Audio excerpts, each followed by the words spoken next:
So how dangerous is social media to a teenager's mental health? Well, the New York City Health Commissioner believes there is a direct connection between the two. Yeah, earlier this year, Dr. Ashwin Vasan issued an advisory officially designating social media as a public health crisis hazard in New York City. Now, the city is also part of a larger lawsuit against the top 5 social media platforms, holding them accountable for fueling a youth mental health crisis nationwide. Okay, so get this. Teens spend an average of up to 5 hours a day online.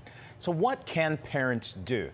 Dr. Eliza Pressman is a developmental psychologist and the author of the 5 Principles of Parenting. She joins us now to talk about the potential risk. Welcome back to the show, Doctor. So why is social media so addictive to some kids and perhaps even adults, really? Well, I mean, if you think about what makes somebody want more of something, you get immediate reward. So the instant gratification, the dopamine hit of that instant gratification comes from like the likes, the feedback, all of that.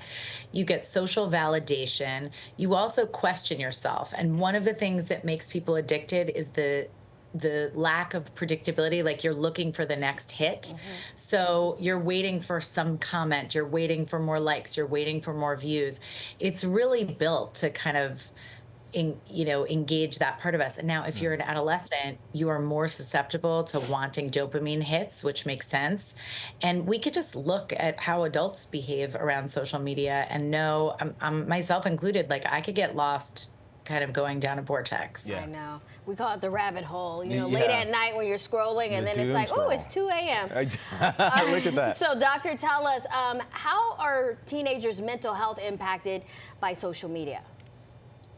Well, I mean, the Surgeon General, Vivek Murthy, came out with a warning and saying that we see a twofold increase in anxiety and depression in adolescents who spend more than 3 hours a day on social media. So it doubles the risk. That's pretty bad.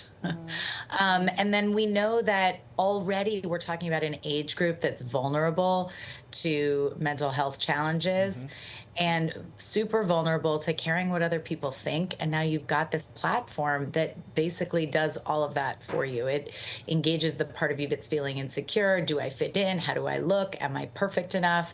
And those dopamine hits that come and go, you're gonna be at an increased risk. And if you think about it, when you start to get content in this algorithm that's appealing to you, and appealing doesn't mean you like it. Appealing means your nervous system is responding to it in a strong way. It doesn't mean in a good way. It could just mean you're upset. And so when you're upset, you keep looking. Understood. So, doctor, there are 2 extremes out there. You have parents like Pink, who says she won't even allow her daughter to have a phone until she, quote, produces literature to prove social media is good for kids. Then you have 8-year-old Northwest, who has nearly 19 million TikTok followers in an account that she shares with her mom, Kim. Is there a one-size-fits-all solution? Well, there's definitely not a one-size-fits-all solution because humans are different and every kid develops in a different kind of way. Having said that, we know for sure that, for example, an adolescent brain, I mean, think about it. If you, even going back, if you go to elementary school, do you have 6, 7, 8-year-olds believing in the tooth fairy and Santa?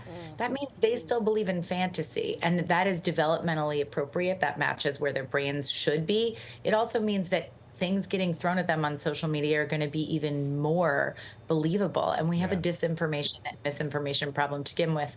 And then you go into adolescence and you know that there are lots of social challenges there and all of the things that we just talked about.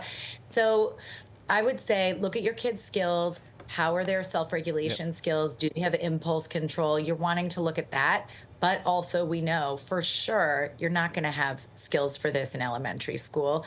And ideally you want to push it to as late in adolescence as possible. But also there's reality and you have to be able to make sure that your kid is available in the world that they're living in, the social world that they're living in. No, I mean, I assume that there are still some positives, but a lot of people are wondering what are some factors to consider when deciding how much a child can be on social media? Well, I would say, when you start embarking on social media, just give them like a contract or a verbal contract or a written contract. Look at their developmental skills, see how they're doing. And you can always say, you know what, it's not going well. But if you're using it moderately and you keep tabs and monitor and say, like, not during mealtime, not at night, not in your bedroom, you're going to help prevent a lot of the issues that come up. And also keep in mind that for some kids, it really does provide social connection. And when I say kids, I want to think teens. It does provide social connection. For the kids for whom it's causing more harmful feelings than positive feelings, you know it's not It's a going mixed well. bag, no So- doubt. Right. Dr. Pressman, Mixed thank you bag. so much for joining us today.